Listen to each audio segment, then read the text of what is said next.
C'est le deuxième rendez-vous que l'on propose le jeudi matin. Donc, il y en aura d'autres. La semaine prochaine, on vous proposera de regarder des tendances, comme nous l'avions fait en juillet dernier en physique, dans l'univers de l'alimentaire, 10 tendances food et RSE qui seront présentées par Isabelle Donat et Virginie Boutier, donc des équipes de Link Up. Et la semaine encore d'après, on parlera changement de comportement avec Patricia Gurviez, qui est professeure à GoParisTech et qui était ma co-auteure, et également Philippe Raffin, qui, avec moi, au sein de la Link Up Factory et d'autres équipes et d'autres chercheurs extérieurs, on travaille ensemble sur des sujets, et notamment avec Patricia, de changement de comportement. Voilà, donc merci à tous d'être là. Donc je rappelle juste, si possible, donc de ne couper donc vos micros et caméras. Je crois que j'ai déjà dit, mais c'est pour ceux qui nous ont rejoints juste à l'instant. Et également, bien sûr, vous aurez la parole, puisque l'idée c'est aussi de répondre à vos questions. Donc comme on est nombreux et on a testé ce système-là la dernière fois, l'idée c'est que vous posiez vos questions par écrit. Donc pour ceux qui connaissent pas très bien le système de Teams, il y a une petite barre en bas de votre écran où vous avez différents icônes, donc caméra, micro, partager. Donc moi, je vais partager mon écran, d'autres actions et notamment la conversation. Et donc cette conversation qui s'affiche sur la droite de l'écran, peut-être après les présentations, puisque l'idée c'est que on partage avec vous aussi des éléments, et je vais y revenir dans un instant, mais que vous puissiez poser donc vos questions et je m'en ferai l'écho auprès des intervenants ou auprès de moi-même si c'est une question que vous me posez à moi-même. Voilà, donc aujourd'hui, donc, le thème des marques engagées, le terme des marques responsables. Alors, c'est vrai que ce terme de responsabilité, aujourd'hui, il a une connotation tout à fait particulière à l'heure où on commence à lire que les grandes organisations internationales s'inquiètent de savoir comment on va pouvoir nourrir le monde dans une économie bloquée, dans une incapacité aussi à poursuivre des récoltes. Ça, c'est sur l'aspect alimentaire. Je pense qu'en France, on est assez gâté et protégé pour l'instant avec les gens qui continuent de travailler, mais avec des problématiques de récolte, des problématiques aussi au-delà de la récolte, de l'acheminement pour tous les intermédiaires qui travaillent sur ces sujets, sur de l'approvisionnement aussi d'autres biens de consommation très importants et un peu vitaux dans le quotidien des gens, sans même parler des médicaments. Et donc, cette crise du Covid amène à regarder les sujets d'engagement et de responsabilité. Et on a vu récemment aussi de nombreuses marques s'engager aussi pour prendre leur part et proposer d'être aussi apporter des solutions compte tenu de leurs capacités techniques, technologiques, pour améliorer le quotidien et venir, pareil, au plus pressé, notamment sur les populations aussi qui souffrent aussi de ces périodes, et notamment avec une fracture sociale que l'on connaît bien, dont on parle souvent d'ailleurs dans les changements de comportement au niveau de la Link Up Factory, mais qui aujourd'hui se fait ressentir bien sûr de façon importante. Alors ça, c'est pour l'introduction, juste parce que tous, comme nous, j'imagine, tout le monde est bien soucieux de ce quotidien qui nous envahit tous les jours, bien sûr. Mais en même temps, ce dont on voulait parler ce matin avec vous, c'est des marques engagées et avec le partage d'une étude, je vais y revenir dans un instant, par Annabelle Guilly de M6 Publicité, qui est en charge des études chez M6 Publicité, et aussi de se dire, ben voilà, avant le confinement, quel était l'état de l'évolution et de la prise de conscience des problématiques à la fois environnementales, sociales, sociétales, aux sujets liés à la responsabilité et à l'engagement des marques, hein, puisqu'on a beaucoup parlé d'engagement de l'entreprise et aujourd'hui, ce qui nous intéresse, c'est de parler de l'engagement des marques face à une crise peut-être plus lancinante, peut-être moins violente, et encore ça dépend des régions du monde dans lesquelles on habite, mais dont les Français et les citoyens du monde ont de plus en plus conscience, hein, la crise liée au réchauffement climatique, à la disparition de certaines ressources. On va en reparler dans un instant et peut-être aussi en fin de présentation, de se poser des questions qu'on nous a déjà un peu posées la semaine dernière et que se passera-t-il, après le covid? En tout cas donc, aujourd'hui pour parler de tout ça donc, 2 intervenants en plus de moi-même donc, la chance donc que nous avons et merci Annabelle Guilly d'être avec nous, ce matin puisque M6, s'est très tôt investi sur ces sujets, est notre partenaire du Grand Prix de la RSM dans le cadre de ProDurable. D'ailleurs, j'en profite pour vous dire que j'avais annoncé ProDurable décalé en juin. Finalement, ProDurable aura lieu en septembre, le 8 et le 9 septembre, pour être sûr que l'on soit sorti de la période du confinement. Et ce Grand Prix sera donc remis à ce moment-là, et évidemment toutes les conférences de ProDurable. Mais donc M6 est notre partenaire sur ce sujet, est également un partenaire, donc pas qu'avec nous, mais je pense de nombreuses marques qui veulent justement communiquer sur cette cible des jeunes familles, parce que je crois que toute la plateforme que propose M6 est extrêmement positionnée sur pas seulement les jeunes, mais aussi les jeunes familles avec enfants et les familles tout court. Je crois que vous êtes le premier média aujourd'hui positionné sur ces cibles et donc vous êtes de fait très engagé à la fois en tant qu'entreprise et en tant que canal pour permettre de valoriser et communiquer sur ces marques engagées. Donc Annabelle, je vais te donner la parole dans une petite minute. J'ai aussi la chance d'avoir donc Sigrid, mais Sigrid, nous travaillons ensemble au quotidien. Sigrid est directrice conseil au sein de la Link Up Factory et Sigrid a préparé avec moi ces éléments qu'on va partager avec vous sur comment mieux engager les marques pour celles qui aujourd'hui sont au sein d'entreprises qui ont des démarches RSE et qui du coup se posent la question comment peut-on et doit-on et comment faire pour s'appuyer sur ces démarches RSE, qu'elles soient portées par les marques, ben, sans faire de greenwashing, sans être opportuniste et avoir le juste ton. Donc, on vous proposera à la fois la méthode que nous utilisons chez LinkUp et également quelques exemples inspirants à partager. Et en fin de réunion, donc on va dire que là, on va aller jusque vers 10h, 10h, 10h05, 10h10. On vous proposera bien sûr de dialoguer tous ensemble et que vous puissiez poser vos questions. Donc, je vais passer la parole à Annabelle et donc merci Annabelle d'être avec nous ce matin et je vais partager mon écran en espérant que ça fonctionne. Bonjour à tous. En attendant, Sandrine, que effectivement, tu commences à mettre les différentes slides. Donc, merci pour cette introduction. Alors, effectivement, donc, nous, côté médias, au sein d'M6 Publicité, on a de plus en plus d'interrogations de la part de nos annonceurs sur ces questions. Ce n'est pas nouveau, ça fait plusieurs années que nous sommes questionnés.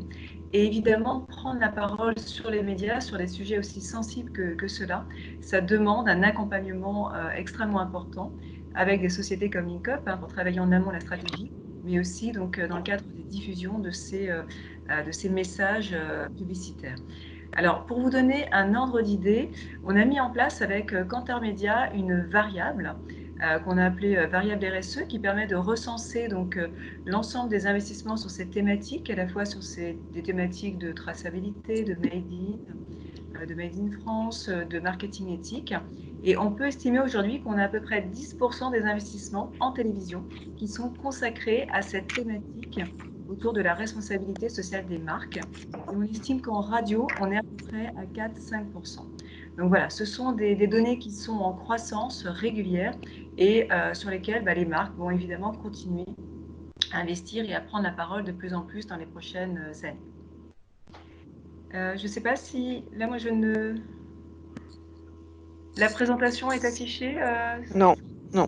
Alors d'accord, donc j'ai un... Ah voilà, pardon, excusez-moi. Est-ce que c'est bien, ça fonctionne? Oui. Ok, donc Annabelle, tu me dis quand passer les slides. Oui, tout à fait. Donc juste pour terminer sur cette première introduction, c'est vrai que vous le savez, on a une accélération aujourd'hui de la prise de conscience environnementale. Et ce qu'on observe, c'est que les imaginaires et réalités de consommation se sont profondément modifiés. Les exigences des consommateurs sur la traçabilité, sur la transparence et l'impact environnemental des produits va bouleverser la manière dont les entreprises doivent aujourd'hui satisfaire les besoins de leurs clients. Et c'est désormais, comme tu l'expliquais Sandrine, la capacité des marques à se rendre utiles, et d'autant plus dans le contexte d'aujourd'hui avec le Covid, et à s'engager qui est véritablement un enjeu et un défi d'autant plus important. Donc nous, c'est vrai qu'on a parlé de ces marques responsables et on pense qu'aujourd'hui, il faut aller vers la construction de ce nouveau modèle. Tu peux avancer.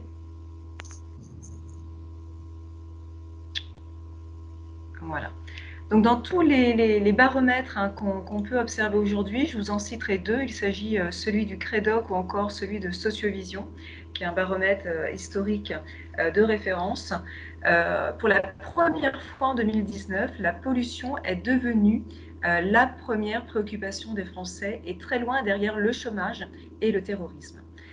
Dans le cadre de l'enquête que nous avons pu réaliser, nous avons pu quantifier que 70% des Français pensent aujourd'hui que nous vivons une crise écologique sans précédent qui pourrait avoir un impact sur notre civilisation future.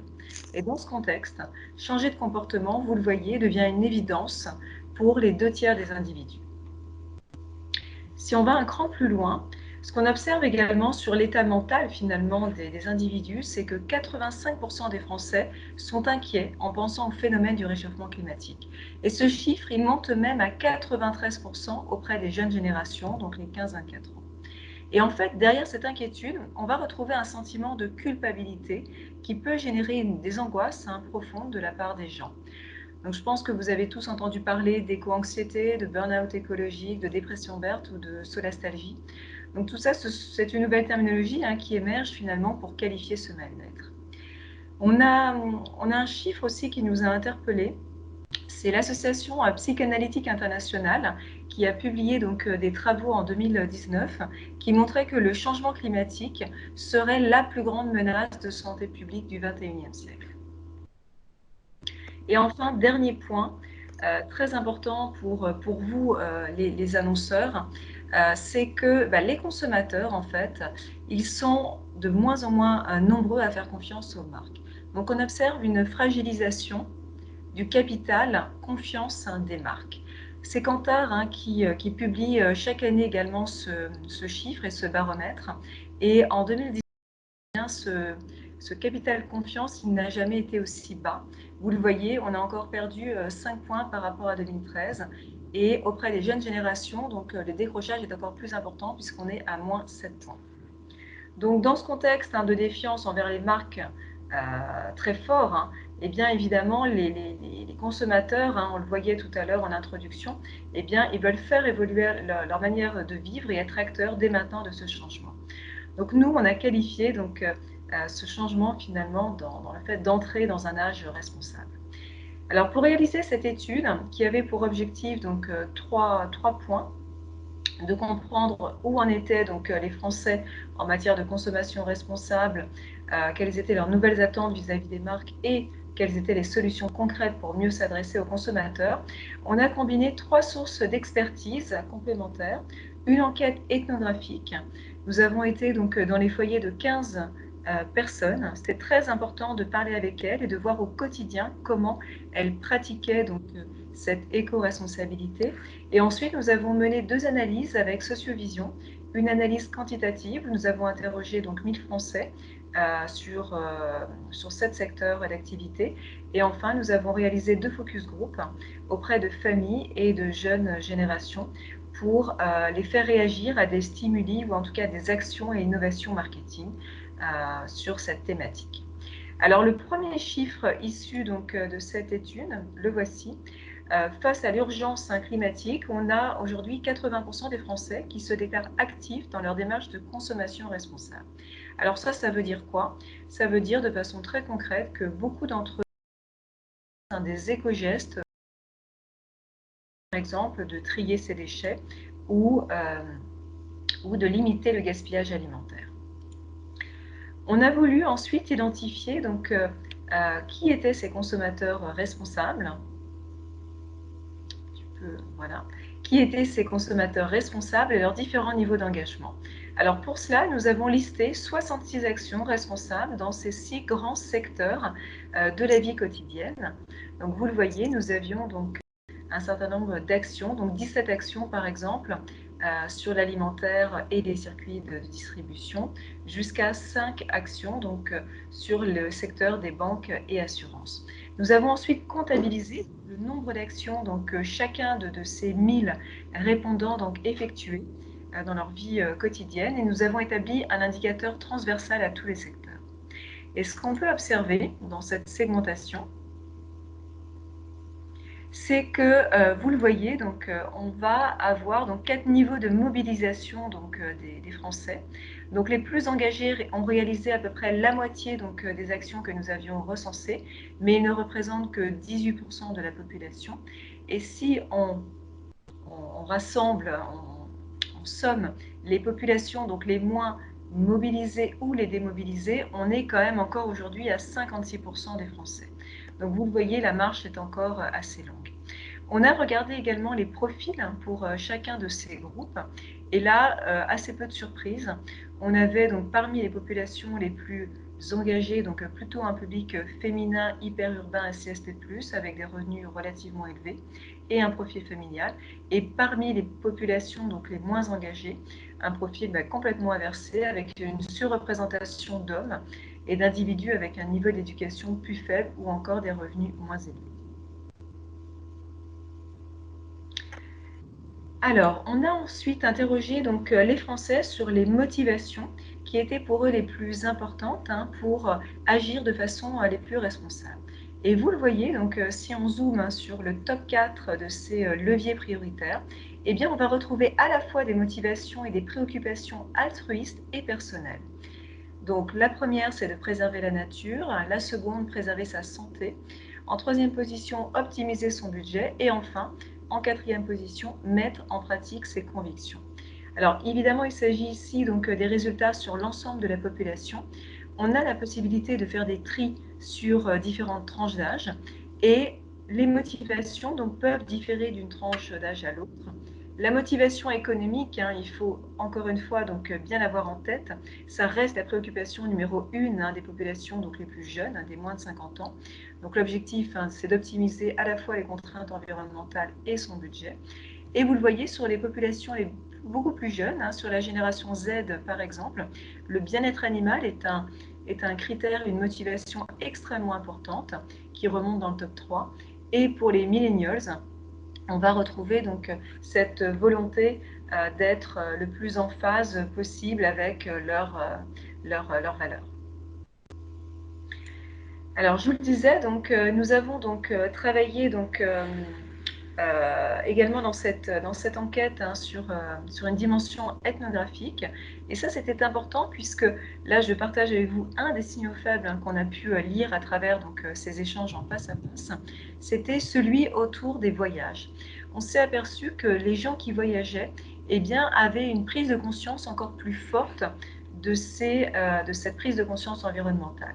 Je le disais tout à l'heure, le niveau de formation, le capital économique, la préservation de la santé prédispose à une plus forte conscience environnementale. Mais finalement, voyager, ça permet aussi un éveil des consciences important. Pourquoi?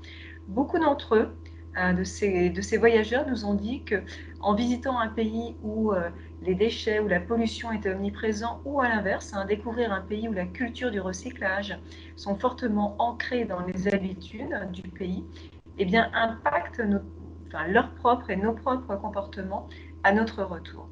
On voit également, nous, dans les tendances de consommation et de société, arriver évidemment un nouveau tourisme beaucoup plus responsable et beaucoup plus respectueux de l'environnement. Je ne sais pas si vous connaissez cet exemple sur les îles Palaos, mais qui est quand même assez intéressant en Océanie. Eh bien, les touristes, quand ils arrivent, ils se voient tamponner sur leur passeport le serment des Palaos, où ils vont s'engager à protéger l'archipel et à respecter donc toutes les règles pour le protéger. Et s'ils ne le font pas, eh bien, donc, ils ont une amende assez conséquente. Et après, donc, évidemment, le phénomène du flag scan, qui est aujourd'hui de plus en plus répandu, ou la honte de prendre l'avion, qui est un mouvement qui est né en Suède, et qui commence à s'étendre dans pas mal de pays occidentaux. Et enfin, donc, quelques exemples qu'on peut voir par-ci, par-là, mais qu'on trouve certes anecdotiques, mais qui sont quand même intéressants. C'est celui de ce bar à Barcelone où un consommateur, un client qui arrive avec un gobelet rempli de mégots se voit offrir donc, de façon gracieuse donc, un verre de bière. Le deuxième signal faible qui est également absolument majeur et sur lequel les marques doivent bien avoir conscience de ce point, c'est qu'évidemment la sensibilisation durant l'enfance est un moteur d'engagement extrêmement faible. Donc on a pu le quantifier à travers cette enquête. Vous le voyez sur le graphique, la moitié de nos fortement mobilisés, donc des 18% dont je vous parlais tout à l'heure, a reçu pendant son enfance une éducation qui l'a sensibilisé donc, à cette façon de consommer de façon beaucoup plus responsable. Donc ça, c'est vraiment extrêmement important. Et les marques, même si elles s'adressent à un public adulte, doivent également embarquer, comme le disait Sandrine tout à l'heure, finalement toute la sphère familiale et communiquer également aux plus jeunes générations. L'Italie, par exemple, est le premier pays du monde à avoir annoncé rendre obligatoire l'étude du réchauffement climatique. Donc, les écoles sont très impliquées dans l'éducation de ces jeunes générations. C'est le cas également en France, mais les marques ont également leur rôle à jouer. Et enfin, donc, pour terminer cette partie-là, on voulait également partager avec vous donc, cette réflexion autour du consommateur qui devient, au-delà du fait d'être un consommateur, devient de plus en plus un consommateur activiste et citoyen.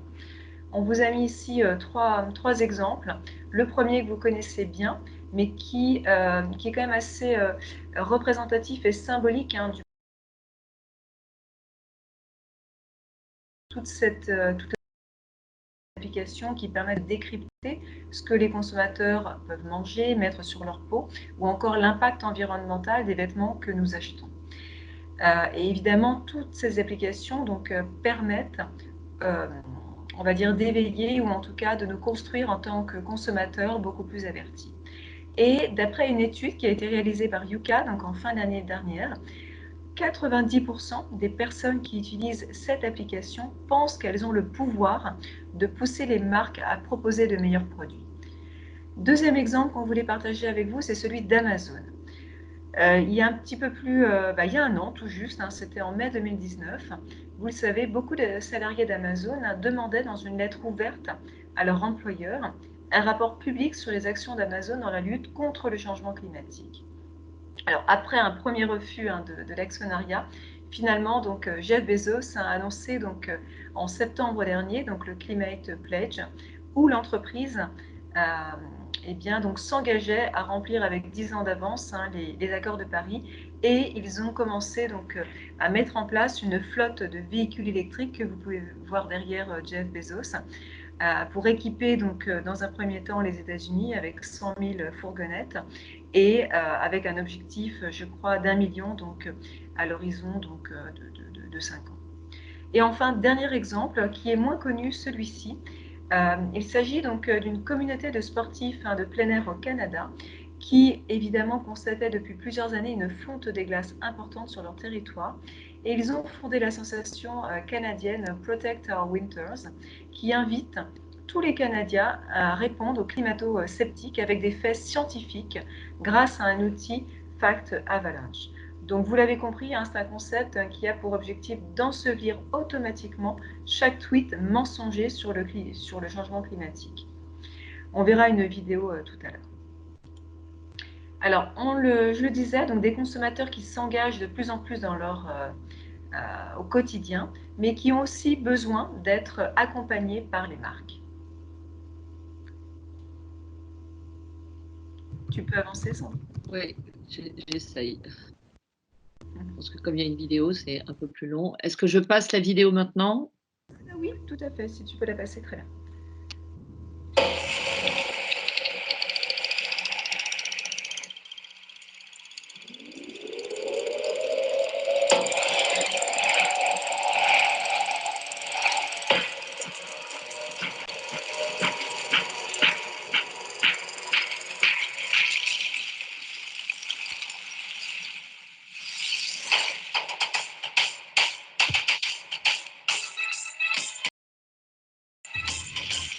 warming is not a problem.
Ah, Annabelle, on ne t'entend pas. Excusez-moi. Nous avons demandé aux Français, tu peux avancer Sandrine.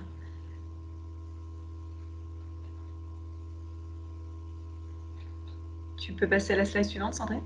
Oui, je suis passée, mais j'espère que vous la voyez. Oui. Alors, nous avons demandé aux Français donc, de nous citer de façon très spontanée des marques responsables qui s'engagent vers le développement d'une meilleure société. Et en fait, on a été assez surpris, mais la première marque qui nous a été citée, finalement, ce n'était pas une marque. Plus d'un tiers des Français sont aujourd'hui incapables de citer une seule marque par rapport à ce critère. Et la première marque qui a été citée n'arrivait qu'à 8% des citations. Il s'agissait de Biocoop, suivi de près par Carrefour et Leclerc. Alors, vous le voyez, donc, si on rassemble à l'ensemble des citations donc, qui nous ont été faites au niveau des marques, on voit que les marques de la distribution et de l'alimentaire rassemblent 52% des citations.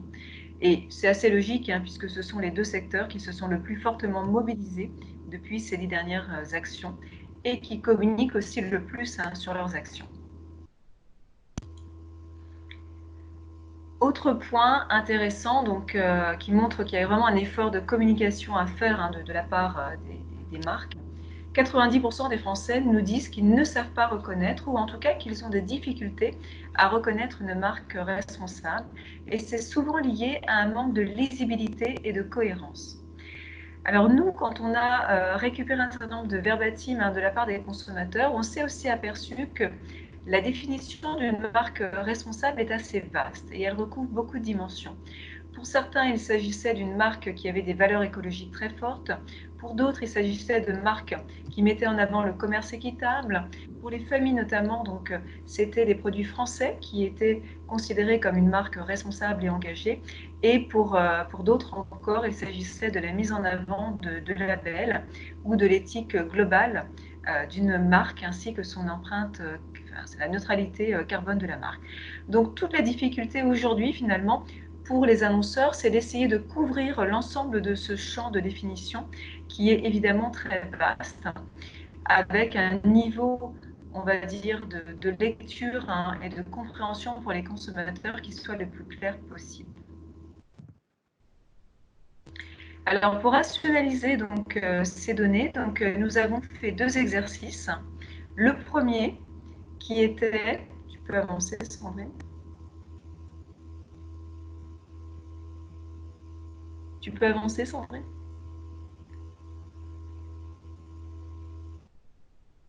En fait, mais je pense que Sandrine, sur le réseau, ça met du temps à bouger. Là, je suis sur la slide 19.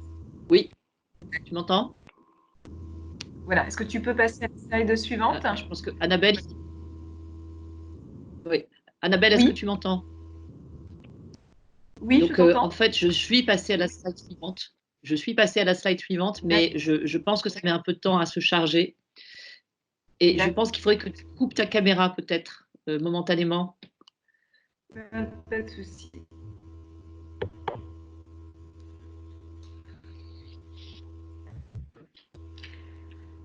Bon, je vais continuer Est-ce que tu as bien la slide suivante? Le temps que la présentation se... Oui. Oui, mais je ne la vois pas, mais je ne sais pas si... Bon. Voilà, parfait. J'aurais besoin de savoir Donc, je vous si disais, vous donc, la nous voyez avons par donc ailleurs, les autres participants. Oui, oui, c'est bon. Oui, on la C'est bon. voit. C'est bon. Donc, Annabelle, nous, on la voit, la slide, Annabelle. Donc, oui. Oui, oui, tout à fait, tout à fait. Donc, je vous le disais, pour essayer de rationaliser finalement cette définition d'une marque responsable, on s'est prêté à 2 exercices. Le premier, c'était de demander aux consommateurs de choisir 5 mots parmi une liste de 18 mots incarnant les valeurs de responsabilité de la marque. 3 mots ont rassemblé plus de 40% des réponses, de la part des plus jeunes jusqu'aux plus âgés. Le premier mot, c'était le mot écologique. Donc la question de la préservation de l'environnement est absolument prioritaire, évidemment, quand on parle de marque responsable. Le deuxième mot, c'était la durabilité, à la fois gage de qualité et d'économie. Et d'ailleurs, des marques comme Brabantia ou Dyson sont ressorties sur cette notion de durabilité. Alors, ce ne sont pas des marques forcément très engagées en matière de RSE, mais le fait de communiquer sur un produit qui dure sur 10 ans, eh bien, les positionne également comme des marques responsables. Et enfin, le dernier mot qui est ressorti de façon extrêmement importante, c'est le mot respectueux. Et finalement, derrière ce mot, on va avoir le respect des consommateurs, de leur santé, des producteurs, le respect des animaux, de la terre. Donc, il englobe évidemment beaucoup de choses. Deuxième exercice que l'on a réalisé, si on peut avancer, c'est de comprendre quels étaient les drivers d'achat de produits responsables. Donc là, si c'est aussi long, ça va être compliqué. Oui, malheureusement. Mais je pense que ça met du temps, notamment chez toi, Annabelle. Donc, je crois que tout le monde voit la slide, d'après ce que j'ai vu. Je suis sur la slide transparence sur les prix, etc. Oui, parfait. Donc, sur ces drivers d'achat de produits responsables, ce qu'on peut observer, c'est que la transparence sur les prix est le critère le plus fédérateur. Donc, je vous le disais tout à l'heure, la question du prix est absolument sensible et on a pu le tester également donc, en quali. Pourquoi? Parce que alors, un produit donc, qui a un positionnement prix trop haut en matière de consommation responsable va être rédhibitoire. Aujourd'hui, on a 50% des Français qui ne peuvent pas consommer des produits responsables parce qu'ils sont trop chers. Et puis, finalement, un produit qui va être positionné avec un prix trop bas va créer une certaine défiance envers le mode de production et qualité. D'où l'importance pour les marques de communiquer sur un prix certes juste, expliquer qu'est-ce qu'il y a derrière ce prix. Beaucoup d'efforts de pédagogie donc, autour de cet item. Le deuxième enjeu pour les marques, c'est la réparabilité des produits, donc, qui est au cœur de l'actualité de ce début d'année, avec la nouvelle loi qui est passée.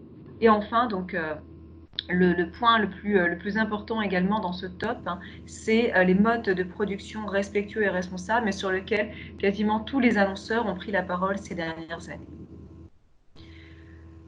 Pour terminer sur cette présentation, donc 2 derniers points que je voulais partager avec vous ce matin. Concernant l'offre, eh bien, elle est jugée donc insuffisante, vous le voyez, sur de nombreux marchés de la vie quotidienne des consommateurs. Alors, à l'exception de l'alimentaire, où 70% des Français reconnaissent avoir une offre suffisante, sur le reste des secteurs, vous le voyez, on est très en deçà, à moins de 50%. Alors, en plus de l'offre, on a quasiment un consommateur sur 2 aujourd'hui qui nous dit également que les circuits de distribution ne sont pas adaptés ou en tout cas ne sont pas assez proches d'eux pour consommer de façon responsable et que les marques et les distributeurs devraient proposer davantage d'offres sans emballage. Donc finalement, cette offre, elle est à envisager de façon beaucoup plus globale et beaucoup plus large. Et enfin, donc, dernier item qui concerne la sur la slide communication 22, Annabelle. et les attentes des consommateurs. D'accord, parfait. les attentes des consommateurs sont très fortes en matière de communication de la part des marques. On a pu mesurer que 85% des Français attendent des marques qu'elles communiquent davantage et mieux surtout sur leurs pratiques et engagements. Et ce qu'on a pu observer, là aussi, pour terminer à travers cette étude, c'est que finalement, nous sommes en train de changer de paradigme publicitaire. Nous passons d'un imaginaire autour du produit à la réalité de ce produit et à ses qualités intrinsèques et à ses engagements pour la planète pour s'adresser à un consommateur plus activiste. Si auparavant, l'image de la marque finalement a véhiculé ses qualités et ses valeurs, aujourd'hui, les marques doivent les démontrer et passer à un marketing de preuve beaucoup plus précis, beaucoup plus chiffré et cohérent sur tous les points de contact. À la fois la plateforme de marque, le packaging, le lieu de vente, le site internet et évidemment les campagnes médias.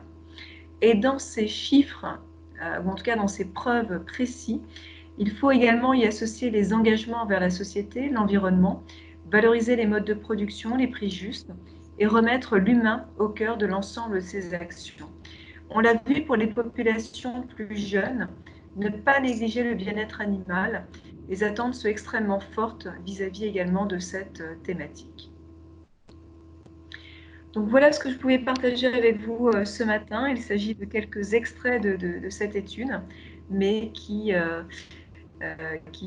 en tout cas introduisent bien donc, ce que Sigrid et Sandrine donc, vont pouvoir donc, continuer donc, à vous raconter hein, sur la construction de la stratégie de marque RSM. Je vous laisse la parole, Sigrid.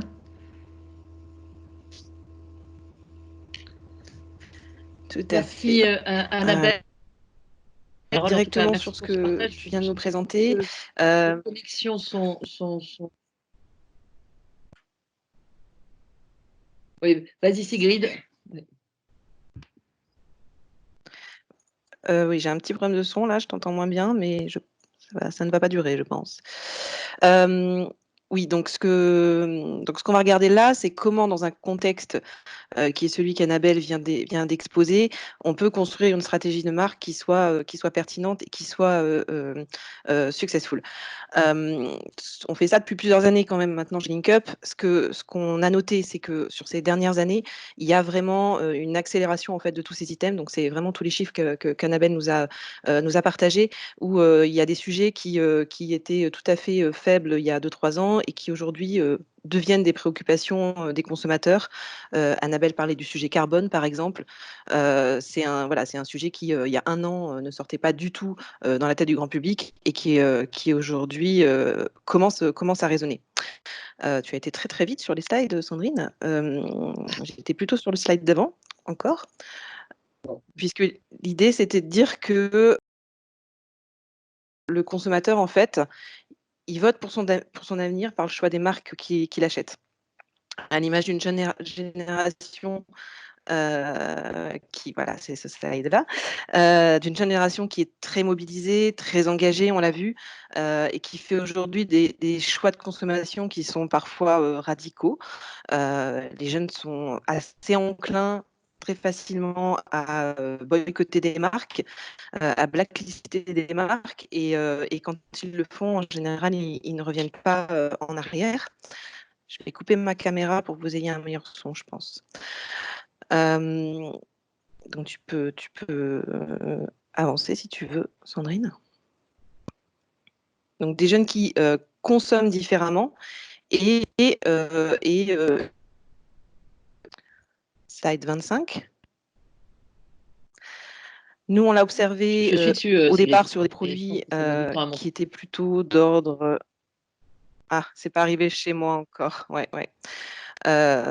Donc des produits qui étaient plutôt du domaine de l'ingestion, des produits alimentaires, ce qu'on est à l'intérieur de son corps, ce qui touche à mon alimentation, à ma santé.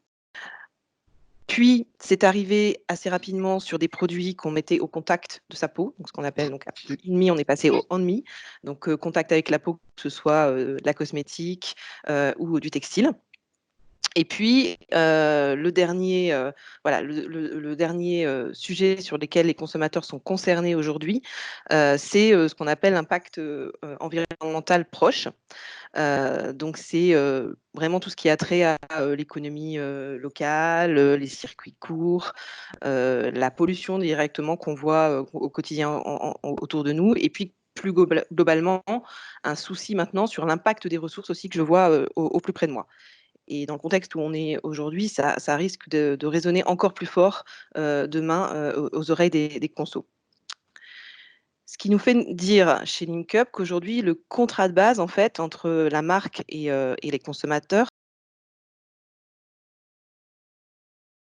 l'idée d'avoir un bon qualité-prix n'est plus suffisant pour contenter et pour répondre aux attentes des consommateurs, parce que les consommateurs sont en face d'une augmentée et par rapport à ça, les marques qui livraient promesses vraiment,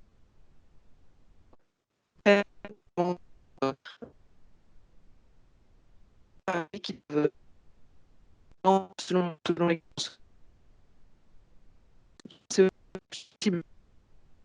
les auteurs.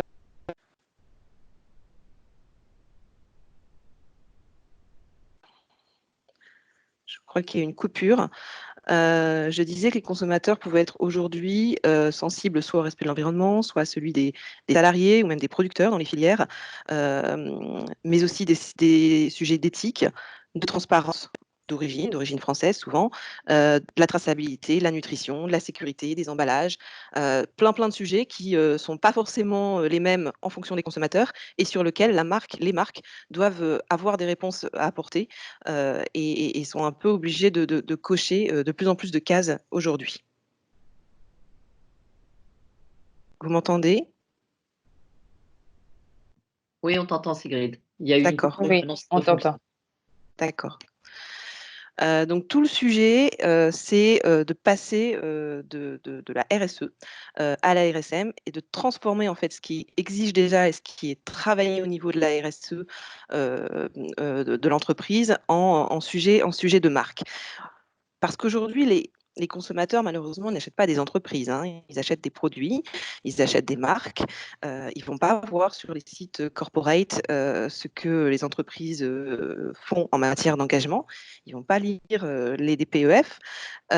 Donc, c'est vraiment au niveau de la marque qu'il faut transformer en fait les choses qui sont travaillées au niveau de la RSE en levier marketing et en promesse consommateur pour que les consommateurs soient au courant en fait de ce qui est fait en matière d'engagement, non pas au niveau corporate, mais vraiment au plus près d'eux, au niveau des marques qu'ils achètent. Donc tout le travail qu'on fait avec les marques et les entreprises, c'est à la fois de solidifier le socle de qualité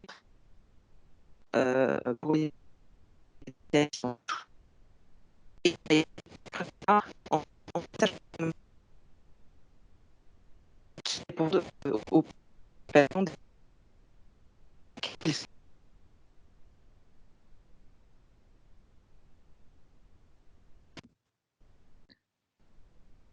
Alors, je crains que nous ayons une coupure avec Sigrid.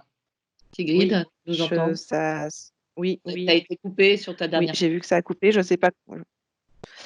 Je ne sais plus ce qu'elle était, mais on Tu va parlais passer du au travail canapé de du coup. solidifier la base RSE. Je disais qu'il fallait donc continuer à solidifier le socle RSE, donc de vraiment faire monter et progresser les engagements des entreprises parce que c'est des sujets, on l'a vu, qui sont en évolution permanente.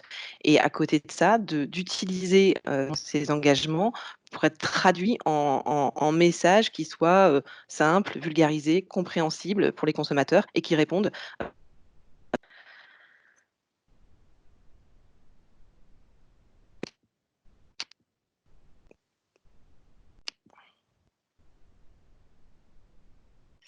Donc, si on veut passer au slide suivant. C'est le cas, je suis slide 28. D'accord. Donc, sans remettre en cause les 4 P du marketing, chez LinkUp, on a développé les 4 P RSM qui viennent s'ajouter en fait aux fondamentaux du marketing qu'on connaît déjà, mais qui sont spécifiques en fait aux engagements des marques. Donc 4 P, produit, people, planet, purpose. On essaye de travailler dans ce sens-là en général, de commencer avec le produit parce que c'est quand même de ce que le conso achète à la base et c'est là-dessus qui est le cœur de travail de la marque. Donc c'est voilà, l'idée c'est d'aller voir vraiment et de révéler en fait aux consommateurs les réelles qualités qui sont intrinsèques au produit et quand il y a des sujets de clean labeling par exemple, de faire progresser ces pratiques-là pour pouvoir communiquer des choses rassurantes et motivantes pour le conso. La deuxième sphère, c'est les gens. Donc, c'est aussi bien les gens de l'interne que les consommateurs. Donc, c'est vraiment tout ce qui concerne l'éthique au sein de l'entreprise, mais aussi avec les filières de production avec lesquelles ils travaillent, que ce soit en France ou que ce soit sur des zones géographiques plus éloignées. Et puis aussi d'avoir voilà, une relation de confiance et de sincérité envers les consommateurs et d'avoir un langage et des promesses qui résonnent par rapport à leur considération. Le troisième niveau, c'est celui de la planète et ça concerne donc tout ce qui est l'impact environnemental en fait des entreprises et des marques. Donc là aussi avec voilà, des normes, chantiers en cours, progrès en cours pour atteindre les objectifs de limitation du réchauffement climatique. Donc les sujets sont très nombreux et variés et en fonction des marques et des entreprises, certaines s'emparent plus de certains que d'autres. Voilà, il y en a, ça va être plus le réchauffement climatique, d'autres ça va être l'agriculture ou bien l'énergie, mais en tout cas, beaucoup de sujets. Et puis, au final, le purpose. Qu'est-ce que la marque peut avoir comme utilité sociétale, en quoi elle peut être contributive, et ce qui va aussi donner un sens à l'acte d'achat. Donc c'est vraiment, c'est c'est c'est c'est la raison d'être, c'est ce dont on parle beaucoup en ce moment. C'est un concept qui est assez délicat à manipuler. Hem, pour être crédible, l'idée, c'est pas d'être opportuniste et de changer de purpose ou changer d'axe tous les 4 matins. L'idée, c'est vraiment de se choisir un combat qui est légitime, qui est en général lié au cœur de métier de la marque et qui va être travaillé pendant des années parce que c'est un combat sur des items qu'il faut faire progresser. Donc c'est vraiment l'aboutissement d'une démarche d'engagement d'une entreprise et d'une marque qui est exposée aux consommateurs. Et c'est pas juste un argument de communication comme on peut le croire chez certaines marques. C'est vraiment quelque chose qui doit être sincère, engagée, sur laquelle la marque agit et sur laquelle elle peut développer des preuves nourries et renouvelées. Si on s'engage pour la diversité, par exemple, eh ben, il faut que derrière, dans votre entreprise, il y ait une vraie diversité de salariés, que quand les gens prennent la parole, ben, ce soit des gens divers. Enfin, ce genre de choses qui font que les combats ne peuvent pas venir de nulle part.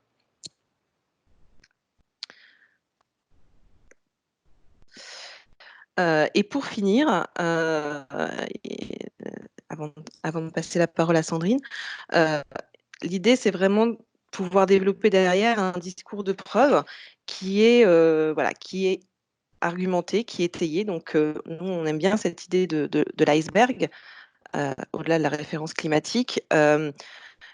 L'idée, c'est vraiment d'avoir un socle en dessous de la mer qui est super solide, fait de toutes les tangibles, toutes les preuves en fait qui viennent crédibiliser les engagements de la marque.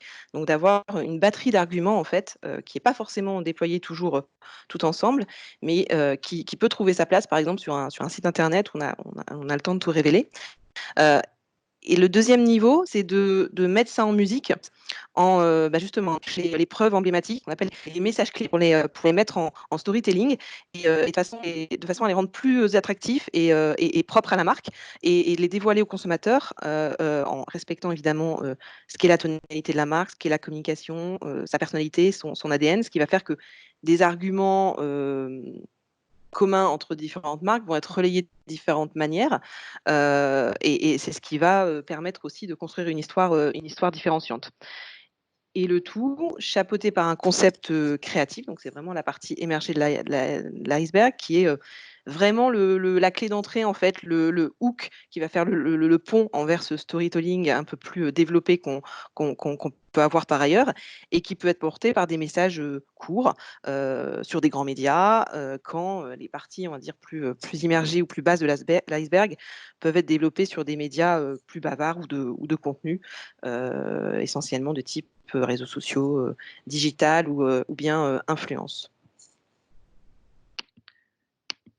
Merci Sigrid. Je vais poursuivre et très rapidement pour expliquer, parce que je pense qu'on l'a bien vu dans l'étude détaillée que nous a présentée Annabelle, hein, cette nécessité à la fois de clarté des engagements, puisque les consommateurs n'arrivent pas à les citer spontanément. Donc comment hiérarchiser les messages et puis comment construire aussi ces stratégies pour qu'elles soient solides, comme Sigrid vient de le présenter. Donc cette partie plutôt immergée de l'iceberg qui est fondamentale, et c'est pour ça que Sigrid mentionnait la raison d'être ou certains combats. On a vraiment besoin de fonder tout ça, même si les consommateurs ne le voient pas. Mais Annabelle nous a montré que certains consommateurs sont hyper informés, très engagés, et vont avoir de plus en plus d'impact sur les autres, puisqu'Annabelle, tu nous as dit 56% des Français étaient finalement moyennement engagés ou concernés aujourd'hui, mais ça veut dire qu'il y en a quand même 44%, moi j'ai retenu ce chiffre-là, donc qui sont aujourd'hui soit très engagés, soit prêts à basculer vers un engagement plus important. Et on voit bien que ces sujets bruissent très fortement sur les réseaux sociaux, dans les conversations. Et en effet, les générations formées à la RSE et aux enjeux du développement durable sont de plus en plus des générations parmi vos acheteurs et vos consommateurs. Donc nous, on a une méthodologie finalement extrêmement logique, hein, pour travailler sur tout ça, avec une partie diagnostique, pour bien regarder où en est l'entreprise, ensuite définir la stratégie d'engagement, la stratégie de responsabilité sociétale de la marque, mais qui ne peut se fonder que sur une véritable conviction de l'ensemble de l'entreprise, de son comité de direction, de ses dirigeants, que la RSE est absolument primordiale pour le devenir et le développement durable de l'entreprise. On est bien sur ce thème de développement durable, c'est-à-dire y compris l'impact économique, et que cet engagement est source de business et de longévité, de durabilité de l'entreprise, avant de développer bien sûr le discours et la révélation pour toucher justement des cibles de façon segmentée, puisque certaines cibles, que ce soit des opinions des plus informés, des consommateurs encore plus acteurs et citoyens, éventuellement les adresser, leur porter des messages de manière différente de ce que l'on va porter peut-être au travers d'autres médias où on a besoin de prioriser donc, un message. Donc là, je ne vais pas vous dérouler, parce que je veux garder du temps à la discussion de façon extrêmement précise, la façon dont tout ça se passe, mais travailler sur la RSM, et pour ceux d'entre vous qui travaillent déjà en RSE ou sont dans des directions RSE, c'est vraiment de travailler la main dans la main avec la direction RSE et la direction marketing, mais de bien passer par une étape qui permet de comprendre quelles sont les pratiques de l'entreprise, de l'amont à l'aval, quels que soient les secteurs, qu'on soit dans des secteurs de services et incluant toutes les dimensions de la aspects sociaux, la relation aux salariés. On a vu très récemment, justement, tout à l'heure, Annabelle, tu nous parlais d'Amazon, hein, mais d'être très challengé sur la façon dont Amazon gérait le fait que leurs salariés restent au travail, la problématique aussi de Uber.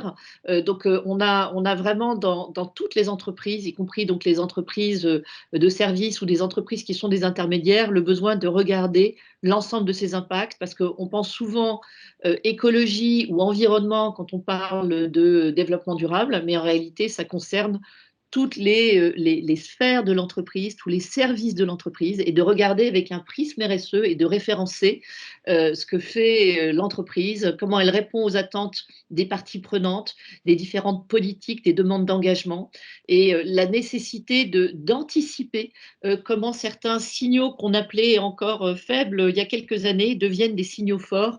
Hein, par exemple, Sigrid citait les attentes liées à l'engagement sur le climat. Aujourd'hui, évidemment, les consommateurs, si vous les interrogez en spontané, ils vont vous parler de ce qu'ils attendent du produit ou du service, ou de l'image ou de l'actualité des vêtements qu'ils vont porter ou qu'ils vont acheter. La capacité d'une marque à justement être un peu à la pointe des tendances. Ils ne vont pas vous parler de l'engagement climat d'une marque, justement, mettons, de prêt-à-porter ou d'une marque de luxe. Mais en réalité, tous ces éléments sont un ensemble. On parle beaucoup de petits ruisseaux qui font les grandes rivières, mais un ensemble de preuves qui montrent que l'entreprise est dans son époque, que la marque est dans son époque, qu'elle anticipe. Et certaines marques se sont vraiment positionnées sur ces sujets pour venir séduire et venir permettre aux consommateurs d'avoir une meilleure image de lui-même dans ses choix de consommation. Voilà, donc toujours est-il qu'on a une phase de diagnostic importante versus les risques, les opportunités, la réalité de l'engagement à date de l'entreprise, hein, et qui va permettre de nourrir l'engagement de la marque et comment formaliser tous ces atouts. Et tout ça dans la perspective de voir comment l'entreprise peut contribuer. Hein, on aime beaucoup ce terme d'entreprise contributive, c'est ce qu'attend de notre point de vue, et on l'a vu avec l'étude d'M6, comment une entreprise va contribuer et va permettre donc aux consommateurs, à l'adepte de la marque, de sentir qu'il compte. Donc, bien sûr, toutes les entreprises ne cochent pas toutes les cases de ces objectifs de développement durable. Il y a une nécessité de prioriser, mais ça sont un peu les fondamentaux de la RSE. Ces objectifs ont permis aussi peut-être de clarifier un peu les attentes, d'avoir des référentiels qui sont plus accessibles, mais comment, par exemple, une marque qui vend du poisson va se soucier de la vie aquatique, donc de la pollution des océans, de la ressource halieutique, de la façon dont la transformation, le plastique, etc. Donc, on voit qu'une entreprise qui éventuellement va vendre du poisson à ses consommateurs, qu'elle soit petite ou grande, va être concernée par tout un tas d'impacts dans sa filière, dans sa chaîne de valeur, et la nécessité de tous ces impacts. Et si elle veut montrer qu'elle est engagée pour une pêche durable, ça ne suffit plus aujourd'hui. On a besoin, et le consommateur a besoin de sentir que non seulement la marque est engagée pour une pêche durable, mais qu'elle ne va pas polluer avec ses plastiques, et qu'elle travaille sur l'ensemble de ces sujets, et y compris la juste rémunération des pêcheurs pour avoir une chaîne de valeur et une chaîne d'approvisionnement et derrière donc un discours qui soit très cohérent. Et on a vu à nouveau sur l'étude d'M6 que cette cohérence est capitale. Donc ensuite, à partir de là, il y a une phase de co-construction. Comme dans la RSE, la RSM se nourrit beaucoup de la co-construction. Ce doit être quelque chose de porté par l'ensemble des services de l'entreprise, par le comité de direction. Et ce sont des pratiques qui amènent à décloisonner, bien sûr, s'il y a un responsable RSE et s'il n'y en a pas, les différents services pour pouvoir prendre en compte l'ensemble de cette chaîne de valeur avec le prisme de la RSE, de l'engagement et de la contribution, et pour définir quelle va être la prise de parole possible. Alors souvent, ce que craignent les marques qui ne sont pas encore actives sur ce sujet dans leur discours, c'est de paraître complètement opportuniste, parce que justement, sur les autres sujets, elles sont en train de s'engager, elles s'impliquent, mais elles n'ont pas encore atteint tous leurs objectifs. En fait, on s'aperçoit, et on va montrer quelques exemples, que les consommateurs sont très avides, je le répète bien, avec un contrat de base qui doit bien rester là, le rapport qualité-prix, la perception que le consommateur va avoir de la marque, donc les outils plus traditionnels du marketing, mais qui vont avoir besoin de se rendre et les parties prenantes aussi, qui peuvent être très virulentes parfois sur des engagements qu'elles jugent insuffisants, sont tout à fait capables qu'à partir du moment où elles sentent que l'entreprise est en mouvement sur certains sujets, ben, il est vrai qu'aujourd'hui, on n'a pas encore trouvé, on est en train de trouver des tas par des projets pilotes, par des collaborations avec des équipes scientifiques, notamment sur le packaging, des solutions, mais des solutions qui ne sont pas encore trouvées aujourd'hui. Et ce qui est essentiel pour être crédible et pouvoir prendre la parole sur d'autres sujets où on est plus avancé, c'est de montrer que les autres, on y travaille. Et donc ça, c'est très important et on va revenir un peu plus tard, et vous inquiétez pas, bientôt pour qu'on puisse discuter, on va revenir à cette notion de cible de consommation que nous a présentée Annabelle. Donc comment on va s'adresser à des plus sachants, comment on va s'adresser à des relais pour montrer que justement on a pris en compte l'ensemble de ces impacts et qu'on y travaille et qu'on n'a pas forcément des solutions, ce sont des projets sur le long terme, mais qu'on s'est donné les moyens d'avancer sur ces sujets-là avec des politiques formalisées, avec des collaborations, des projets pilotes, mais comment évidemment on a pu prioriser, parce que c'est à la fois l'ADN de la marque, c'est à la fois un élément très important dans le secteur de fonctionnement justement de la marque et du produit, d'avoir peut-être priorisé certains chantiers ou être capable de montrer qu'on a pu déjà atteindre certains objectifs et que les autres, on se les a définis, on les a définis dans le temps, hein, notamment un outil très intéressant, c'est la scorecard, hein, qui permet de montrer d'où on est parti éventuellement, où on en est aujourd'hui en 2020 et ce qu'on de ces sujets. Donc la crédibilité, hein, c'est cette partie émergée de l'iceberg que montrait Sigrid, c'est comment on adresse vraiment tous ces sujets sur lesquels on n'a pas encore de solution, mais on est en marche. On est en marche sur les changements de sa chaîne d'approvisionnement, on est en marche sur un certain nombre d'éléments sur lesquels on veut encore améliorer sa politique sociale, le bien-être au travail, etc. La pire des choses, c'est d'ignorer ces sujets ou de montrer qu'on ne s'en est pas emparé alors qu'ils sont importants dans la chaîne de valeur de l'entreprise. Et enfin, une fois qu'on a pu définir et bien caler les fondamentaux de cet engagement, ben, comment on formalise cette plateforme d'engagement et qu'on va pouvoir donc révéler. Donc nous appelons ça la true story. Donc comment la marque va raconter une histoire vraie. Et là, c'est le changement aussi de tonalité dont parlait Annabelle. C'est bien sûr, on va venir dans les valeurs de la marque, dans les valeurs au sens vraiment très, mais avec une tonalité, une façon de communiquer qui sera dans ce nouveau marketing, parce que j'entends souvent des acteurs extérieurs au marketing et à l'économie dire ah, on ne veut pas un discours marketing comme si c'était un mot péjoratif, mais justement un discours marketing, c'est un discours intelligent, un discours qui comprend le consommateur, peut-être qu'en effet, il ne comprend pas tout ce qui se dit, mais il sent et il va être capable de sentir la réalité d'une histoire, va être capable de sentir comment la marque est sincère dans sa façon de communiquer, et on va venir avec quelques exemples, et comment elle a mobilisé l'ensemble de ses forces vives, et surtout, qui y a derrière une marque, quels sont les hommes et les femmes. On parle beaucoup de manifeste, de manifesto, quelle est la vision que veut porter cette marque et quelle vision veulent porter les hommes, les femmes, les dirigeants, les actionnaires aussi quelque part qui sont derrière cette marque et cette entreprise. Et donc tout ça pour aboutir à un plan de communication et de révélation. Et donc ce petit graphique qui est la pyramide, je travaille aussi beaucoup au sein de la Link Up Factory. Et on a vu tout à l'heure les chiffres d'Annabelle avec, alors je ne me souviens plus exactement, je crois que c'est 16 ou 17% des gens qui sont très engagés. Retrouver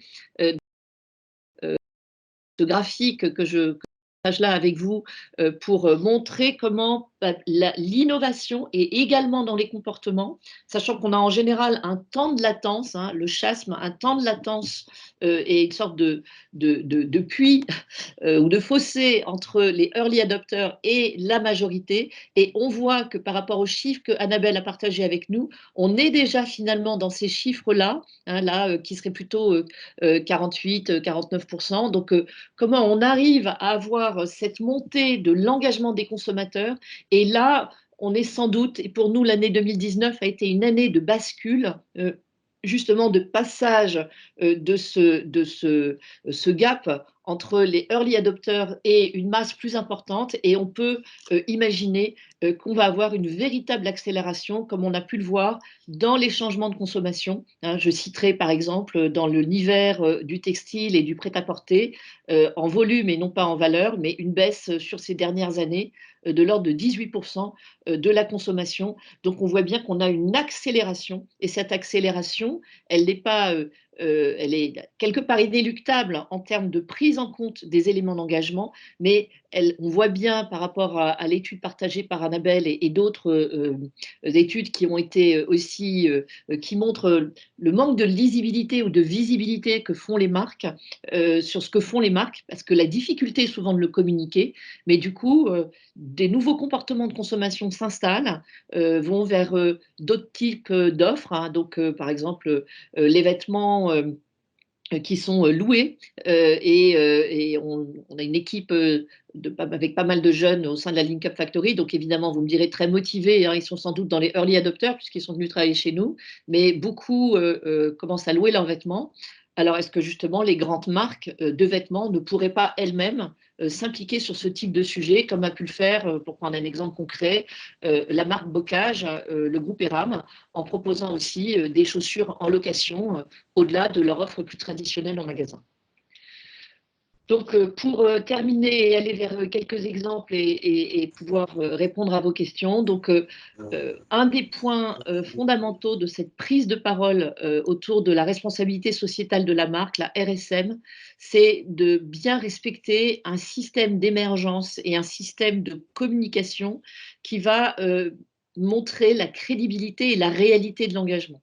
Et ce système, bon, il peut se faire dans ce temps, il peut se faire aussi de façon plus simultanée, mais c'est bien de segmenter et d'avoir des messages qu'on va plutôt partager, donc beaucoup plus complets, et évidemment la nécessité de convaincre son interne.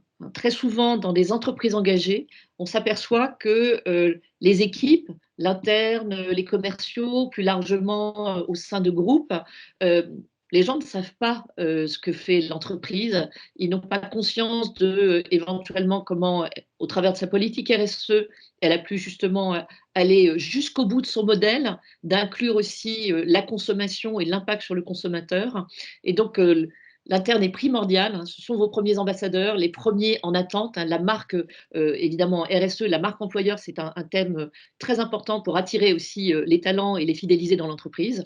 Mais derrière, de bien communiquer vers des leaders d'opinion. Et puis ensuite, d'émerger en ciblant peut-être un peu différemment ces consommateurs early adopters, dont nous a parlé aussi Annabelle, en ciblant et en informant bien sûr ces distributeurs, les clients, les médias, les leaders d'opinion et aujourd'hui les influenceurs qui ont une écoute très très forte et qu'on va retrouver sur les réseaux sociaux et sur lequel d'ailleurs on a l'occasion de travailler beaucoup avec M6 puisque M6 a une sphère d'influenceurs extrêmement intéressante qui sont très suivis et non pas que par les très jeunes mais aussi par des jeunes couples qui consomment un peu différemment aussi les médias aujourd'hui en combinant aussi un peu les médias et puis dans cette accélération de visibilité en incluant les consommateurs et avec tous les outils et le croisement des outils de communication, à la fois ce qu'on va retrouver sur une étiquette de vêtements, sur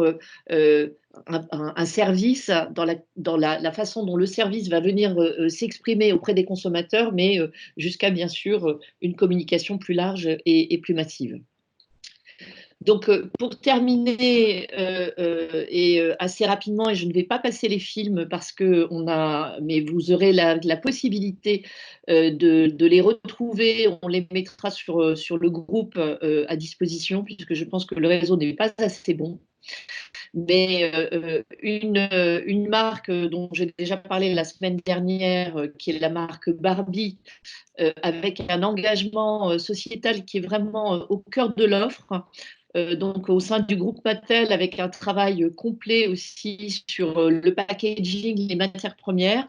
Et ce qui a été très intéressant, c'est que typiquement cette marque qui souffrait et qui avait des pertes très importantes cumulées et avec une accélération des pertes au dernier trimestre, redynamiser son marché en prenant conscience du rôle sociétal que la marque jouait finalement en proposant des stéréotypes féminins qui ne correspondaient plus à l'ère du temps et aux attentes des consommateurs et des consommatrices.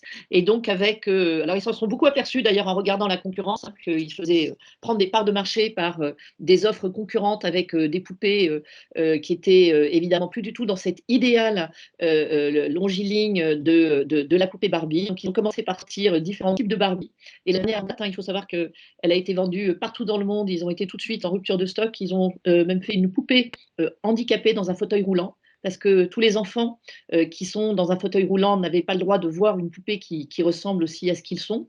Donc, c'est assez intéressant de voir jusqu'où va la marque et en quoi elle n'a pas été traitée d'opportuniste là-dessus, parce que justement, depuis 2016, un véritable engagement, à la fois pour lutter contre les stéréotypes et notamment pousser les femmes à aller dans des métiers qui sont jusque-là plus réservés aux hommes, soutenir aussi la cause des LGBT, et puis s'engager très fortement. Et donc là, si vous le souhaitez, vous pourrez aller vous connecter sur le petit film qui s'appelle Let's Close the Dream Gap.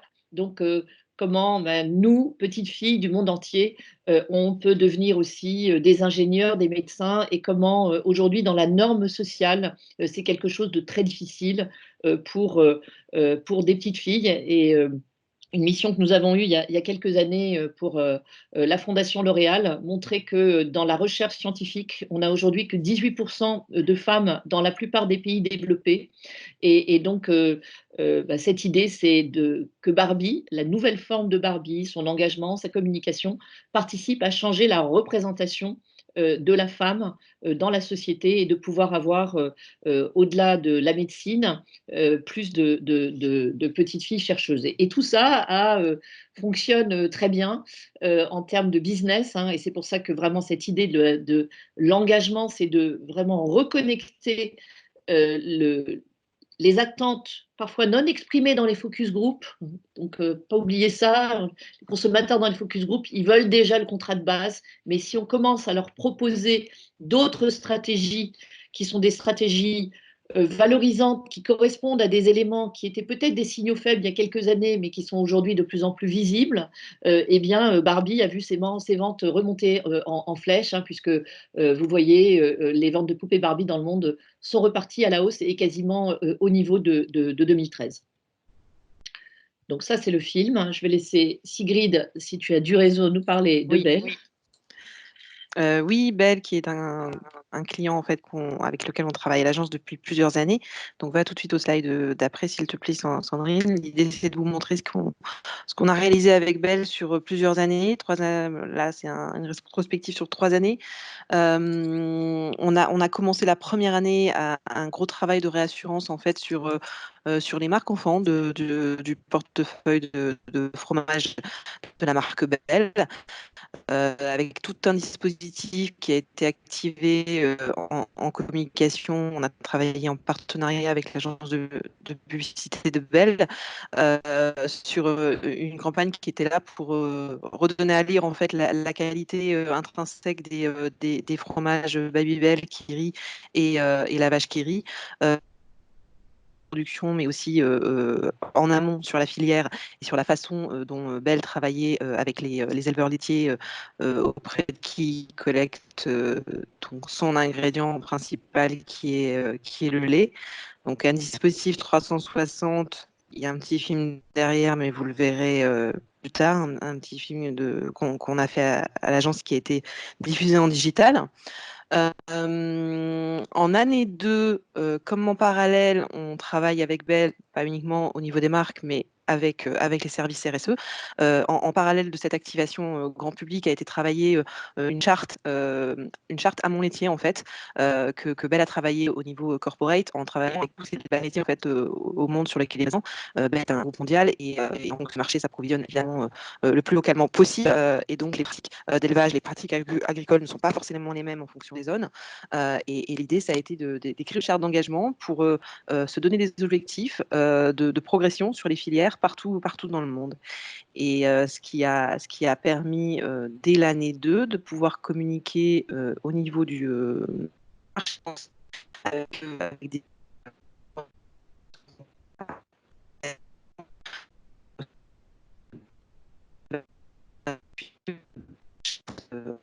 il y a notamment le plus possible dans les pays où cette pratique est possible et le plus longtemps possible.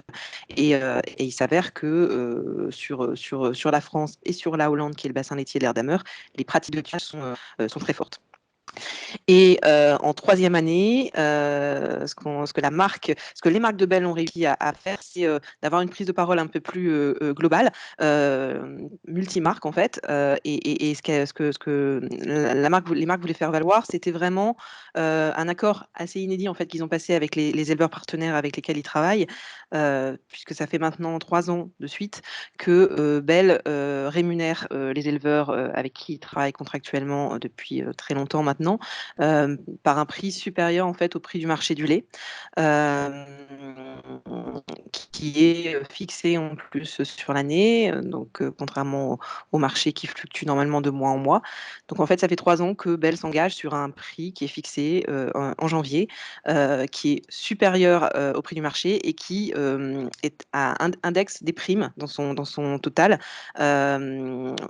qui correspondent à des bonnes pratiques en fait au sein des élevages. Et la première, c'est donc la mise en pâturage des vaches au moins 180 jours par an. Et la deuxième, c'est le fait d'utiliser une alimentation sans OGM, de fournir une alimentation sans OGM aux vaches. Ce qui a permis une prise de parole en presse et aussi sur le site internet avec aujourd'hui l'ensemble des engagements qui sont déclinés par Bell et par ses marques sur le digital, et un combat aujourd'hui qui est vraiment for all for good, qui est de donner du bon et de la durabilité à tous. Derrière, sur le slide, on ne va pas les passer là, mais voilà, on va tout de suite à Bud. Un autre acteur, donc pas du tout chez nous cette fois-ci, mais américain, très engagé sur les thèmes de la transition énergétique. Et donc, on peut aller à la slide d'après. Bud, c'est une marque hyper mainstream. C'est une bière très très populaire et en fait, on a découvert leur posture l'année dernière. Quand ils ont diffusé au Super Bowl, donc c'est un film qu'on ne passera pas malheureusement, mais que je vous invite vraiment à regarder parce qu'il est d'abord créativement super. C'est une créa du Super Bowl, donc évidemment un message qui est le passage au 100% énergie renouvelable dans les brasseries Budweiser, qui sont aux États-Unis fournies par l'énergie éolienne. Et c'est un petit bijou créatif qui amène un message environnemental dans un événement aux États-Unis qui est l'événement le plus médiatique de l'année, où il y a le plus d'Américains qui sont devant leur écran. Donc c'est vrai que c'est une posture d'engagement qui est extrêmement forte, d'utiliser en fait le plus gros budget de l'année en publicité pour communiquer ce type d'argument aux consommateurs. Et derrière ce film, il y a une vraie posture d'engagement de la marque Budweiser qui, donc aux États-Unis, travaille sur l'éolien, mais sur tous les bassins du monde où elle est implantée, elle aussi, va équiper ces usines en énergie renouvelable, mais va surtout faire progresser en fait les filières des pays en énergie renouvelable. Donc, par exemple, en Inde, pour alimenter son usine, la marque va choisir le solaire et du coup va financer en fait la transition énergétique vers le solaire dans les régions où elle est présente en Inde. Au UK, ça va être de l'éolien. En fonction des pays, il y a vraiment des variantes et partout dans le monde, la marque applique ça. Et dans sa volonté d'engager message sur le packaging, puisque sur le site net où les bouteilles de Bud sont apposé un petit tampon qui dit qu'elle est fabriquée, elle est brassée à partir d'énergie 100% électrique. Donc voilà, c'est un bel effort aussi de pédagogie dans un pays qui n'était pas forcément le plus concerné par les sujets environnementaux ou le changement climatique. Il y a un degré de connaissance aux États-Unis qui est très, très variable sur le sujet. Donc, deux derniers exemples rapidement. Donc, il faut savoir que dans l'univers et là c'est dans le B2B, donc une marque sans doute la plupart d'entre vous ne connaissent pas. Interface, c'est une marque de moquette dont le fondateur a décidé il y a très longtemps, c'était dès le début fin des années 80, années 90, de travailler sur une offre de produit qui serait cradle to cradle, c'est-à-dire en économie circulaire, puisque aujourd'hui, toutes les moquettes interfaces produites par Interface sont réalisées à partir de moquettes recyclées et également avec tout un travail permettant d'optimiser et d'éviter le gâchis de moquettes évidemment avec les administrations, les grandes entreprises, mais également d'ailleurs pour les particuliers. Et donc aujourd'hui, c'est une marque qui a su séduire dans cet univers B2B où les donneurs d'ordre de plus en plus sont à la recherche de marques et d'entreprises qui sont réellement engagées de façon très ambitieuse et qui leur permettent elles-mêmes de nourrir une posture d'engagement sur le développement durable et la RSE.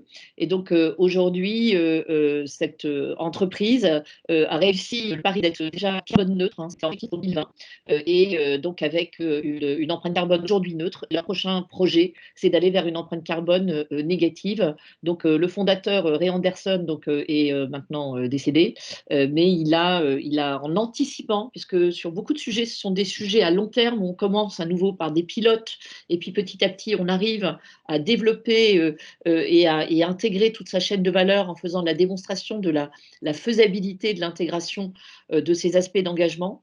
Et donc aujourd'hui, ça crée une valeur extrêmement importante et permis aussi le développement de cette entreprise bien positionnée par rapport aux attentes du marché de la construction en B2B.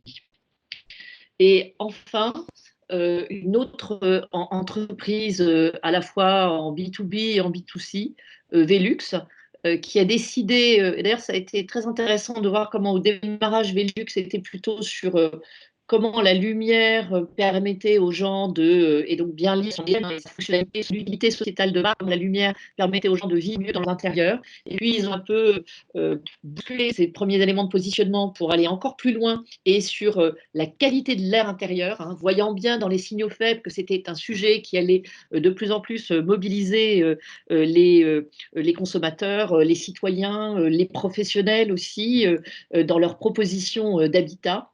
Et donc, là aussi, un film qui s'appelle The Indoor Generation et qu'on vous invite aussi, et on vous invitera à aller découvrir sur la présentation qu'on mettra en ligne à l'issue de cette prise de parole. C'est la dernière slide d'ailleurs, mais un combat extrêmement intéressant parce que à la fois évidemment lié à leur cœur de positionnement et leur cœur de produit, mais en même temps les amenant à travailler avec des experts, un comité d'experts, des chercheurs. Et de plus en plus, on voit l'enrichissement qu'on peut avoir à décloisonner l'entreprise, à amener aussi le marketing, la R&D, la production, à travailler ensemble pour trouver de nouvelles solutions. Et également aussi avec les consommateurs, ceux qui achètent les produits. Donc ça, ce sont des formats aussi très intéressants d'interagir avec ces consommateurs, ces clients, les ONG, les scientifiques, de mêler en fait ces différentes expertises. Un consommateur, il est aussi expert de sa propre consommation d'une certaine forme. Il apporte aussi une expertise pour mieux comprendre comment l'entreprise peut répondre à ses besoins, qui ne sont pas uniquement, en effet, de fournir une fenêtre qui fonctionne bien et qui peut s'installer dans le toit, mais qui sont donc un sujet qui est un sujet qui motive beaucoup les consommateurs. Voilà pour ces exemples. Donc, pardon pour les problématiques de réseau et j'espère que ça n'a pas été trop pénible pour ceux qui sont avec nous encore de suivre tout ça.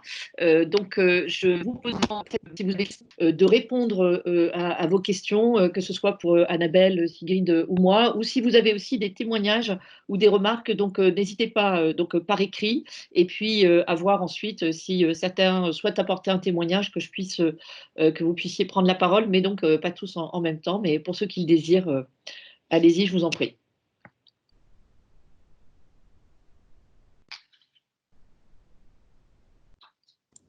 Oui, bonjour, c'est Florence de Haute-Matreau. J'avais une question pour Annabelle Guilly. Vous m'entendez? Très bien, Florence. Ah, d'accord. Bonjour à tous. Oui, quand l'étude a été présentée, à un moment, vous avez dit, Annabelle, que les consommateurs privilégiaient aussi les produits qui étaient en accord avec leurs valeurs.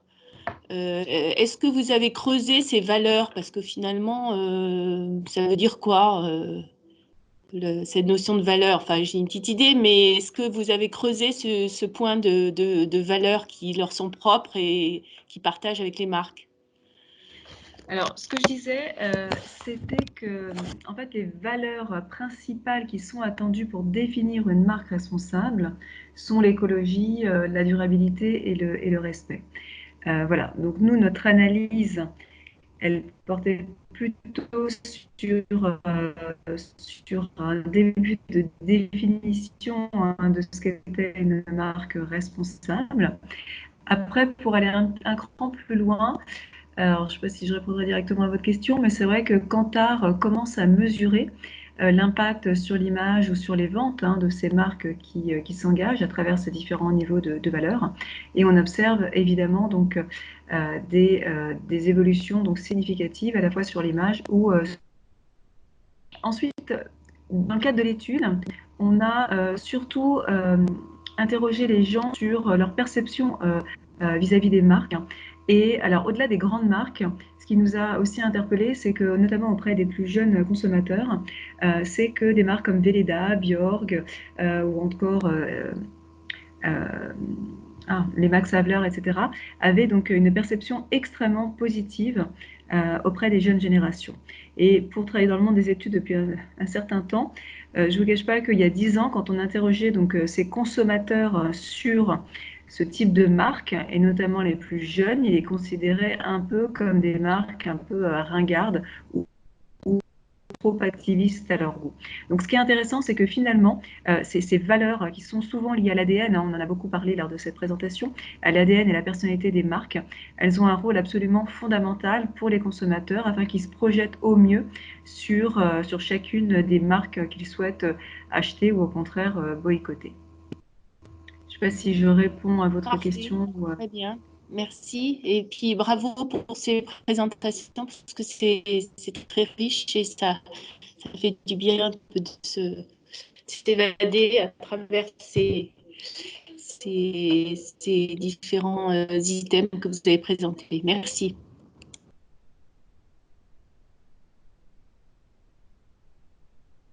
Merci Florence. Est-ce qu'il y a une autre question ou remarque ou témoignage?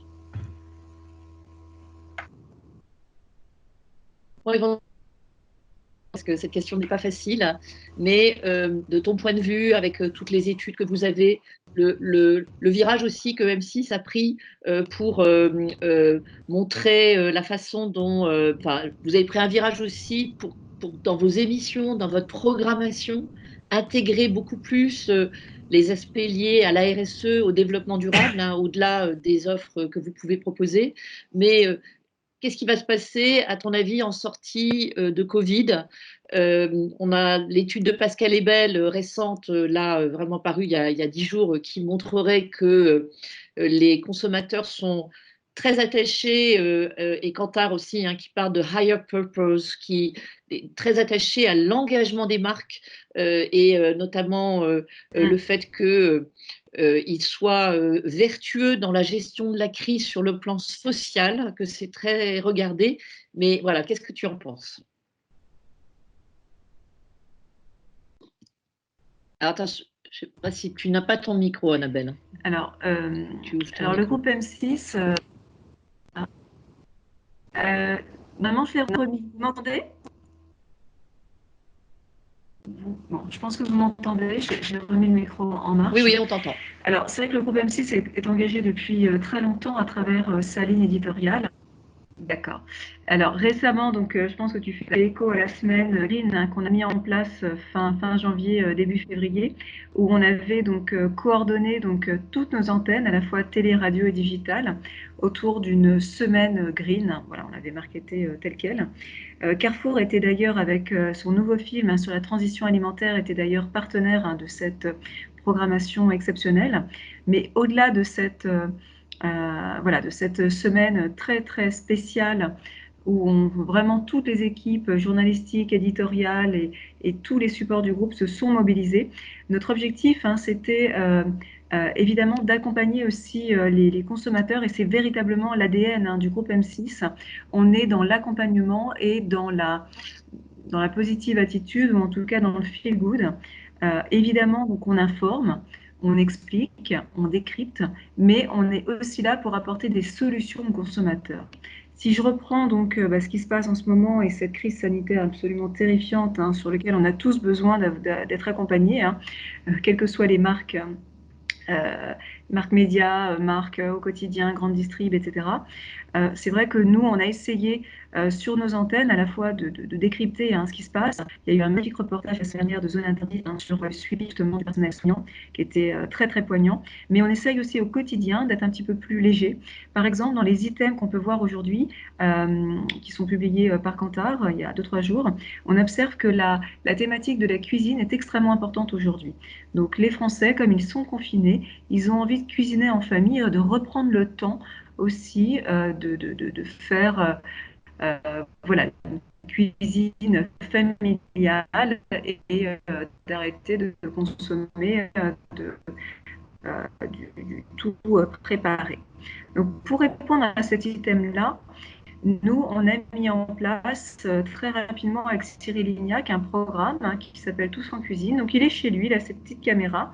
Et puis, à 18 h, il accompagne les familles autour d'un événement, en tout cas autour d'un moment sur le repas d'histoire. Et tout ça, ça fait partie des petites choses qui sont également importantes pour nous, pour accompagner donc, les Français sur ce type de problématiques. Et au-delà de cette notion un peu court-termiste que j'évoquais, le groupe est engagé depuis très très longtemps. Alors évidemment, on ne communique pas au quotidien, mais dans notre ligne éditoriale, dans nos JT, dans des émissions comme Capital, E égale M6, on traite depuis plus de 10 ans, 15 ans ces thématiques à travers différents prismes. Le prisme de la consommation, notamment avec Capital, qui, je vous le rappelle, mais il y a un peu plus d'1 an et demi, hein, dénonçait les pratiques de gaspillage, et notamment celle d'Amazon, qui a débouché après sur le projet de loi donc, autour de l'économie circulaire notamment. E égale M6, qui est un programme très familial sur lequel on explique, hein, aux familles, aux enfants, donc ce qu'on peut faire au quotidien donc, pour être un peu plus éco-responsable, comment trier nos déchets, faire notre savon ou notre lessive nous-mêmes, etc. Donc on est dans cet accompagnement depuis très longtemps. Et après, en termes d'engagement, je rebondis sur ce que tu disais, Sandrine, mais c'est vrai que nous, on a un engagement assez fort au niveau sociétal également. On est partenaire de la fondation Good Planet, mais on a aussi un objectif à travers la fondation du groupe d'accompagner donc des personnes qui sont en marge de la société, hein, que sont eh bien, les personnes incarcérées, à revenir, hein, dans la vie active après cet épisode carcéral de la meilleure façon possible. de nous accompagner, mais à travers le prisme de la culture, du théâtre, du cinéma, de l'écriture, et avec le ministère d'ailleurs de l'Éducation, on accompagne toutes ces populations donc, à se réinsérer au mieux dans la société. Et dernier point, par rapport à cette fondation, nous allons mettre en place, alors on aurait dû le faire là au mois d'avril, mais le projet est reporté, on a travaillé avec la fondation sur un projet autour de l'environnement pour sensibiliser également donc, ces personnes donc, incarcérées pour qu'elles puissent également nous proposer donc, des projets autour de l'environnement et qu'elles pourraient d'ailleurs après donc, mettre en place une fois leur sortie de prison faite. Donc on a un jury donc, qui a été composé, dont je ferai partie, mais on aura également pas mal de startups comme Elementary qui nous accompagneront donc, pour travailler avec ces différentes personnes. Bon, voilà, ça ce sont quelques exemples parmi d'autres. Je vous en citerai un dernier. Une émission comme Top Chef, qui existe sur nos antennes depuis plus de 10 ans maintenant, est aussi un programme extrêmement engagé depuis très longtemps.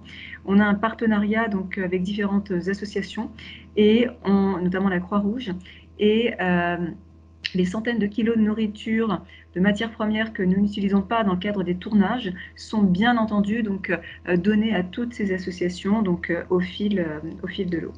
Bon, voilà quelques exemples de ce qu'on peut faire. Et évidemment, donc, tu parlais des collaborateurs du groupe. On met en place aussi beaucoup d'actions de sensibilisation avec la Fondation Good Planet d'ailleurs. De sensibilisation au tri, c'est des petites actions, mais on s'aperçoit qu'il y a encore pas mal de choses à faire là-dessus. On a supprimé, bon, comme beaucoup d'entreprises, mais le plastique également, donc, de l'entreprise, équiper les collaborateurs en gourde. On a mis en place un potager collectif qui permet aux collaborateurs de se rassembler et d'échanger différemment autour d'un projet commun donc, sur la biodiversité.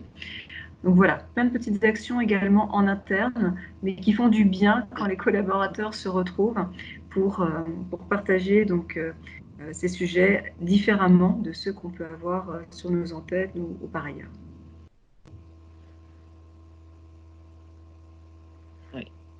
Merci Annabelle Je sais pas s'il y a d'autres questions. ce panorama des actions que vous menez.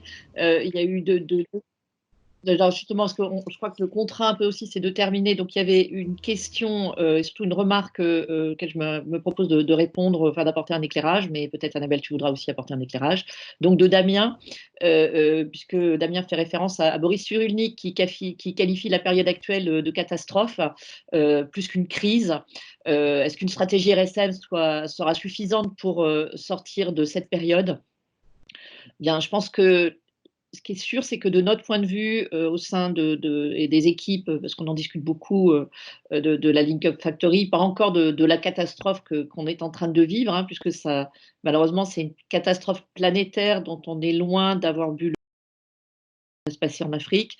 Ce dont on est convaincu, c'est que, bien sûr que les États ont un rôle à jouer, les citoyens, et on le voit bien dans le respect d'un certain nombre de règles de vie pour jusqu'à ce qu'on trouve une solution, parce que comme on est, en tout cas là c'est vraiment à titre personnel, heureusement suffisamment optimiste pour penser qu'on trouvera une solution qui permettra d'enrayer en tout cas ce virus. Ce qui est certain, c'est que de notre point de vue, les entreprises ont un rôle capital à jouer. Elles ont un rôle à jouer dans la mutation, puisque ça, c'est une catastrophe sanitaire. Demain, on peut avoir des catastrophes climatiques qui sont malgré tout annoncées, auxquelles on a du mal à croire, parce qu'éventuellement, elles ne nous touchent pas, hein. Quand Sigrid parlait d'environnement tout à l'heure, du consommateur, ben, c'est son environnement assez proche. Il ne voit pas forcément un environnement plus lointain qui pourra avoir un impact extrêmement important sur sa vie. Et de plus ça va aller, plus les gens vont, plus le temps va passer, plus au travers de ce qu'on est en train de vivre à l'heure actuelle, les prises de parole d'intellectuels, d'auteurs, de journalistes, d'émissions, de youtubeurs, de voisins, de familles, les gens vont se rendre compte que on ne vit pas dans un cocon isolé, mais finalement tous ces grands événements finissent par avoir un impact sur notre vie. Donc nous croyons que les entreprises et les marques doivent faire partie de la solution, peuvent apporter justement une contribution extrêmement importante pour retrouver un monde durable pour nous, pour nos enfants, pour les générations futures, pour tous ceux qui vivent aussi sur cette planète, et sans passer par un confinement de l'humain ou une destruction de l'humain, puisque on parle beaucoup de la baisse de la pollution extrêmement temporaire, parce qu'on est tous confinés, mais ce qui est finalement important, c'est que les entreprises, toutes, quelles qu'elles soient,